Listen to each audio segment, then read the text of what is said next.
Everyone. આ વિડીયોમાં આપણે પાયથનના રેન્ડમ મોડ્યુલ વિશે થોડું ઇન્ટ્રોડક્શન મેળવીશું. સ્ક્રીન પર જોઈ શકીએ છીએ એ પ્રમાણે રેન્ડમ મોડ્યુલમાં પણ મેથ મોડ્યુલની જેમ ઘણા બધા ફંક્શન્સ રહેલા છે, જેને કેટેગરાઇઝ પણ કરી શકાય છે કે ભાઈ ઇન્ટીજર સાથે કામ કરનાર ફંક્શન્સ, રિયલ વેલ્યુ અથવા ફ્લોટિંગ પોઈન્ટ વેલ્યુ સાથે કામ કરનાર ફંક્શન્સ, સિક્વન્સીસ સાથે કામ કરનાર ફંક્શન્સ અને ડિસ્ક્રીટ ડિસ્ટ્રીબ્યુશન અને સ્ટેટ મેનિપ્યુલેશન માટેની બે અલગ કેટેગરી પણ છે. તો આ બધી કેટેગરીના આટલા બધા ફંક્શન્સમાંથી આપણે થોડા ફંક્શન્સ અત્યારે ઇન્ટ્રોડક્શનમાં જોઈશું. અહીંયા જે ફંક્શન આપણે જોઈશું એ બોલ્ડ ફેસ કરેલા છે, તો એ મોસ્ટ કોમનલી યુઝડ છે અને આપણને વધારે ઉપયોગમાં આવે એ ફંક્શન્સ છે. ડિટેલ ડોક્યુમેન્ટેશન આ બધા ફંક્શનનું અહીંયા આપેલી જે લિંક છે, જેવી મેથ મોડ્યુલની લિંક હતી એવી રેન્ડમ મોડ્યુલની લિંક છે, એમાં આપેલું જ છે.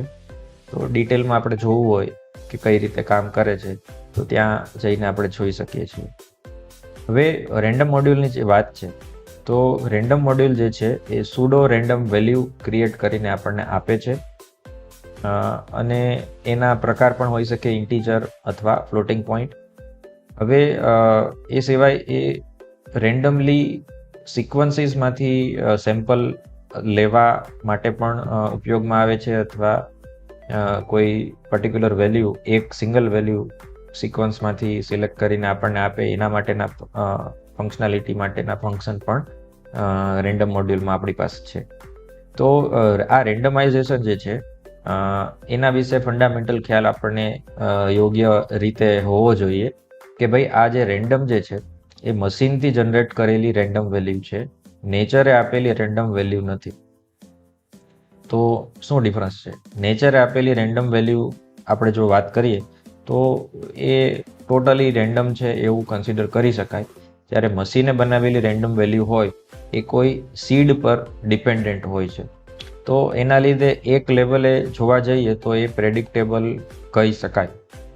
રેન્ડમ હોય છે પણ રિવર્સ એન્જિનિયર તો થઈ શકે, કારણ કે મશીનથી બનેલી છે, મશીનમાં 0 અને 1 ના સ્ટેટ હોય છે, તો એક લેવલે તો પ્રેડિક્ટેબલ કહી શકાય.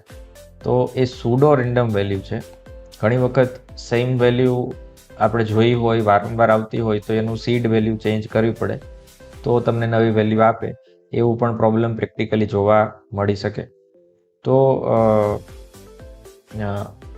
વાત એ છે કે we are not having perfectly random values, એટલે કોઈ એવી સેન્સિટિવ એપ્લિકેશન હોય કે જ્યાં ટ્રુલી રેન્ડમ વેલ્યુની જરૂર હોય, ઓકે, તો એવા કેસીસ માટે ઓફિશિયલી જ કહેવામાં આવે છે કે ભાઈ રેન્ડમ મોડ્યુલનો ઉપયોગ ના કરો. નોર્મલ રેન્ડમાઇઝેશન છે, નાની નાની કોઈ એપ્લિકેશન છે, ડેટાબેઝમાં રેન્ડમાઇઝેશન કરવાનું છે, કોઈ પણ પ્રકારનું વેલ્યુ પિકઅપ કરીને કંઈ મર્જ કરીને નવું કંઈક જનરેટ કરવાનું છે, ત્યારે રેન્ડમ મોડ્યુલનો ઉપયોગ કરીએ તો then it is very good. Okay, તો એ પર્ટિક્યુલર કેસીસ માટે રેન્ડમ મોડ્યુલ છે. રેન્ડમ વેલ્યુ જે છે તે આર સુડો રેન્ડમ વેલ્યુઝ, એના વિશેના ફંડામેન્ટલ્સ આપણા ક્લિયર હોવા જોઈએ. તો હવે આ બધી જે રેન્ડમ ફંક્શનાલિટી છે એનો આપણે ઉપયોગ કરીને જોઈશું કે કઈ રીતે કામ કરે છે. હવે અહીંયા આપણી પાસે પાયથનનો ઇન્ટરફેસ ઓપન છે ઓલરેડી. જેમ મેથ મોડ્યુલમાં કામ કરતી વખતે આપણે જોયું હતું કે એ મોડ્યુલ આપણે ઇમ્પોર્ટ કરવું પડે છે, એ રીતે રેન્ડમ મોડ્યુલ પણ આપણે ઇમ્પોર્ટ કરીએ પછી એની ફંક્શનાલિટી ઉપયોગમાં લઈ શકાય. તો અહીંયા ઇમ્પોર્ટ રેન્ડમ એવું લખીએ પછી એના બધા ફંક્શન આપણને અવેલેબલ થશે, જે તમારે મોડ્યુલના નામ સાથે ઉપયોગમાં લેવા પડે. સપોઝ આપણે એની અંદર રહેલું રેન્ડમ ફંક્શનનો ઉપયોગ કરવો હોય તો પહેલાં મોડ્યુલનું નામ લખવું પડશે, પછી ડોટ નોટેશન સાથે ફંક્શનનું નામ લખીશું, તો એ રીતે આપણે એનો ઉપયોગ કરી શકીશું. ઓકે, તો આટલું લાંબુ લખવું ના હોય તો ઇમ્પોર્ટ જ્યારે કરીએ આપણે તો એને આપણે કોઈ નામ આપી શકીએ. ઇમ્પોર્ટ રેન્ડમ એસ આર, પછી આર ડોટ રેન્ડમ આવું લખીએ તો પણ ચાલે. હવે નામ લખવું જ નથી તો પણ ચાલે. ફ્રોમ રેન્ડમ મોડ્યુલ આપણે બોલીએ છીએ ખાલી, from random module import star એટલે બધું. તો આ રીતે લખીએ તો હવે આગળ આર અથવા રેન્ડમ મોડ્યુલનું નામ લખવાની કંઈ જરૂર નથી. બધા ફંક્શન બાય ડિફોલ્ટ આપણી પાસે અવેલેબલ છે, લખી શકાય છે નોર્મલી એમને. તો તમને આ વસ્તુ સજેસ્ટ નથી કરતો, કારણ કે બે મોડ્યુલ એવી રીતે ઇમ્પોર્ટ કરીએ તો સારું નહીં. આગળ નામ કે કોઈ નોટેશન હોય દેટ ઇટ ઇઝ ગુડ. કન્ફ્લિક્ટ્સ ઓછી થાય એના માટે સારી વસ્તુ છે. તો નોર્મલ નોટેશન જ આપણે લઈએ છીએ અને કોઈ પણ ફંક્શન યુઝ કરવા માટે આગળ આપણે મોડ્યુલનું નામ લખીશું. તો આ રીતે રેન્ડમ ફંક્શન જે છે એ આપણને શું આપે છે, તો કે 0 થી 1 વચ્ચેની કોઈ પણ ફ્લોટિંગ પોઈન્ટ વેલ્યુ આપે છે. અહીંયા આપણે જોઈ શકીએ છીએ અલગ અલગ 0 થી 1 વચ્ચેની વેલ્યુ આપણી પાસે છે. 1 ઇન્ક્લુડેડ નથી.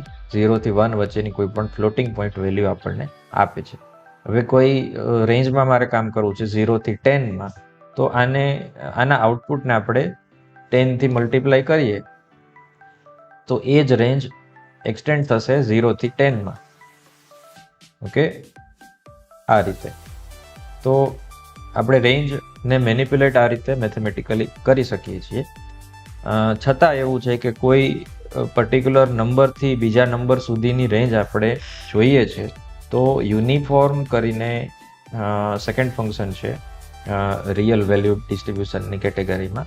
તો એમાં આપણે 3 થી લઈને 7 એવું લખીએ, એની વચ્ચેની ફ્લોટિંગ પોઈન્ટ વેલ્યુ આપણને મળશે. અહીંયા લખવામાં ભૂલ છે, યુનિફોર્મમાં આઈ મિસિંગ છે. તો આ રીતે લખીએ તો 3 અને 7 વચ્ચેની કોઈ પણ ફ્લોટિંગ પોઈન્ટ વેલ્યુ આપણને અહીંયા આઉટપુટમાં મળે છે. ઓકે, તો 0 થી 1 વચ્ચે બાય ડિફોલ્ટ આઉટપુટ આપશે. રેન્જ મેનિપ્યુલેટ કરવા મલ્ટિપ્લિકેશન કરી શકાય છે, અને કોઈ પર્ટિક્યુલર નંબરથી બીજા નંબર સુધીની રેન્જ જોઈએ છે ફ્લોટિંગ પોઈન્ટની, તો યુનિફોર્મ ફંક્શન આપણી પાસે છે. હવે આવા ઇન્ટીજર નંબર જોઈતા હોય, આ બધા નંબર્સને ઇન્ટીજરમાં કન્વર્ટ કરી શકાય છે, પરંતુ ઇન્ટીજર આઉટપુટ જ જોઈએ છે, તો રેન્ડ INT, ઓકે, એવું ફંક્શન છે. અને એમાં તમે ઇનપુટમાં કોઈ રેન્જ આપો તો એ રેન્જ વચ્ચેનો ઇન્ટીજર નંબર તમને આઉટપુટમાં મળશે, જેમાં સ્ટાર્ટિંગ અને એન્ડિંગ વેલ્યુ ઇન્ક્લુડેડ છે. એન્ડિંગ વેલ્યુ અહીંયા છે, અહીંયા સ્ટાર્ટિંગ વેલ્યુ છે. હવે એવું સિમિલર ફંક્શન છે, એમાં INT ની બદલે રેન્જ છે, જેમાં એન્ડિંગ વેલ્યુ ઇન્ક્લુડેડ નથી. એ વસ્તુ યાદ રાખવાની છે, કારણ કે પાયથનમાં રેન્જ એ રીતે બનેલી હોય છે કે જેમાં છેલ્લો નંબર ઇન્ક્લુડેડ હોતો નથી. આ થોડા ઇટરેશન આપણે એના રન કરીએ તો અહીંયાથી લઈને જોઈએ તો ફર્સ્ટ નંબર છે, પણ 7 ક્યાંય આઉટપુટમાં નથી. So last number will not be included in range function. Okay, તો આ સેકન્ડ ફંક્શન થયું કે જેમાં ઇન્ટીજર સાથે આપણે કામ કરીએ છીએ. તો ઇન્ટીજર અને ફ્લોટિંગ પોઈન્ટ નંબર સાથે કામ કરતા હવે આપણને આવડે કે જેમાં રેન્ડમ ફંક્શનાલિટી આપણે યુઝ કરીએ છીએ. ઓકે, પછી રેન્જ તમે કોઈ પણ અહીંયા આપી શકો છો. ઓકે, રેન્જ વિશે નાની વાત કરીએ તો રેન્જ આપણે અહીંયા બનાવીએ 25. ઓકે, એને આપણે લિસ્ટમાં કન્વર્ટ કરીએ. A is equal to list range 25 અને એને પ્રિન્ટ કરીએ તો અહીંયા આપણે જોઈ શકીએ છીએ કે 0 થી 24 સુધીનું લિસ્ટ આપણને મળે છે. તો 25 માં ઇન્ક્લુડેડ નથી. સો રેન્જમાં છેલ્લો નંબર ઇન્ક્લુડેડ નથી હોતો, એટલા માટે અહીંયા પણ 7 નંબર જે છે ઇન્ક્લુડેડ નથી. હવે નંબર સાથે કઈ રીતે કામ કરાય એની વાત થઈ. ઓકે, હવે આપણી પાસે લિસ્ટ ઓલરેડી છે, અહીંયા લખેલી આપણી પાસે એક લિસ્ટ આવી ગયું. એ લિસ્ટ છે જેમાં 0 થી 24 સુધીની વેલ્યુ છે. હવે એ લિસ્ટમાંથી કોઈ રેન્ડમલી નંબર સિલેક્ટ કરીને આપણે અહીંયા જોઈએ છે. ઓકે, હવે આ લિસ્ટ જે છે એને આપણે થોડું મોડિફાઈ કરીએ. 25 થી 50 સુધી મારે જોઈએ છે. ઓકે, તો અહીંયા 25 થી 49 સુધીનું આપણી પાસે લિસ્ટ છે. આમાંથી કોઈ વેલ્યુ રેન્ડમલી પિકઅપ કરીને મારે જોઈએ છે. તો એના માટેના ફંક્શન આ બધા અહીંયા આપણી પાસે અવેલેબલ છે. ચોઇસ, ચોઇસીસ, સફલ અને સેમ્પલ. ઓકે, બધા આપણે જોઈએ. તો સૌથી પહેલું છે રેન્ડમ ડોટ ચોઇસ અને અહીંયા આપણે લિસ્ટનું નામ આપશું. ડોક્યુમેન્ટેશનમાં એને પોપ્યુલેશન તરીકે ઓળખાવેલું છે, તો અહીંયા લિસ્ટનું નામ આપણે આપીએ છીએ. તો એ લિસ્ટમાંથી કોઈ પણ વેલ્યુ સિલેક્ટ કરીને આપણને આપશે. રેન્ડમલી સિલેક્ટ કરેલી વેલ્યુ છે, આ રેન્ડમલી જનરેટ કરેલા નંબર નથી. કઈ રીતે કન્ફર્મ કરી શકાય? તો કે બીજું લિસ્ટ લઈએ આપણે કે જેમાં વર્ડ્સ લખેલા છે 1, 2, 3. ઓકે, તો અહીંયા વર્ડ્સ છે, નંબર્સ નથી. તો હવે જે પણ આપણું ફંક્શન હતું ચોઇસનું, એમાં આપણે બી આપશું. તો અહીંયા આઉટપુટમાં આપણે જોઈ શકીએ છીએ કે અહીંથી વેલ્યુ પિકઅપ કરીને આપણને આઉટપુટમાં આપે છે. ઓકે, તો આ રેન્ડમલી જનરેટેડ નંબર નથી, રેન્ડમલી સિલેક્ટેડ વેલ્યુ છે જે ચોઇસ ફંક્શનથી આપણને મળે છે. હવે ચોઇસીસ કરીને બીજું ફંક્શન છે, તો એમાં તમે એકથી વધારે વેલ્યુ આઉટપુટમાં લઈ શકો છો ચોઇસીસ ફંક્શનથી. ઓકે, તો ચોઇસીસ ફંક્શનનો ઉપયોગ શું છે? તો કે એકથી વધારે વેલ્યુ તમે આપી શકો છો. અહીંયા કે કરીને વેલ્યુ છે એ તમે કન્ફિગર કરો, એ પ્રમાણે આઉટપુટ આપશે. હવે એ લિસ્ટ છે એમાં ઘણા બધા નંબર્સ છે, તો ત્યાં આપણે કે ની વેલ્યુ વધારે પણ રાખી શકીશું. કોપી કરી લઈએ. તો અહીંયા 10 વેલ્યુ સિલેક્ટ કરીને આપણને આપે છે દર વખતે. રેન્ડમલી સિલેક્ટેડ 10 વેલ્યુ આપણને આઉટપુટમાં આપે છે ચોઇસીસ. હવે એવું બીજું એક ફંક્શન છે ધેટ ઇઝ સેમ્પલ.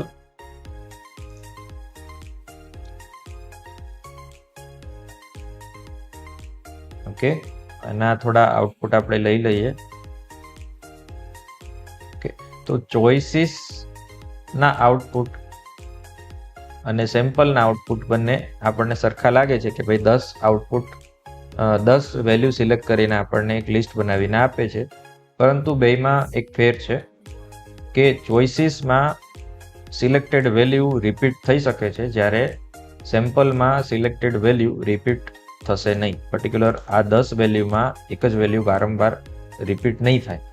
આપણે જોઈએ કે અહીંયા કોઈ રિપીટેડ વેલ્યુ વાળું ઇન્સ્ટન્સ છે કે નહીં.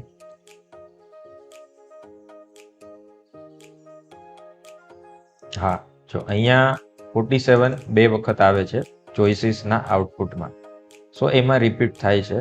જ્યારે અહીંયા આપણે સેમ્પલમાં જોઈએ રિપીટેશન છે કે નહીં. ફર્સ્ટમાં રિપીટેશન નથી, સેકન્ડમાં નથી, થર્ડમાં કે નથી. આ રીતે જોવા જઈએ તો બધા આઉટપુટ જે છે સેમ્પલના, એમાં રિપીટેડ વેલ્યુ 10 વેલ્યુમાંથી હશે નહીં. ઓકે, તો બેમાં એ બેઝિક ડિફરન્સ છે. ચોઇસીસમાં તમે વેઇટ પણ આપી શકો છો.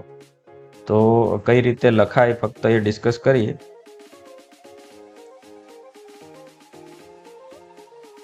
વેઇટ્સ કરીને તમે એક લિસ્ટ આપી શકો છો કે જેમાં આપણી પાસે 25 નંબર છે, તો 25 નંબરના તમે વેઇટ ડિફાઇન કરી શકો. બરાબર છે. સપોઝ આપણે આ રીતે લખીએ 10, 15 અને 20. સપોઝ કે 3 વેલ્યુ છે બીમાં, અને આપણે આ રીતે લખીએ 30 અને આ ભાઈને 10 આપીએ, આને 0 આપીએ. ઓકે, અને 3 ઓલરેડી બહુ નાનું લિસ્ટ છે આ.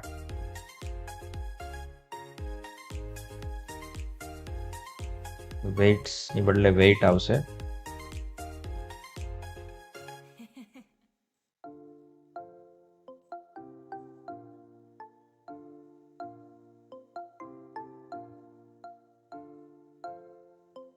ઓકે, સેમ્પલ ને બદલે અહીંયા ચોઇસીસ રહેશે.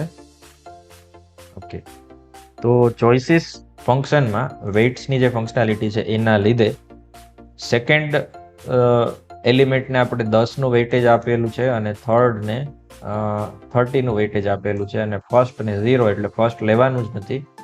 ઓકે, તો 1 નંબર અહીંયા આઉટપુટમાં આવશે જ નહીં અને થર્ડ નંબર છે એની પ્રોબેબિલિટી થોડી વધારે રહેશે. ઓકે, તો આઉટપુટ થોડા જનરેટ કરીએ અને જોઈએ.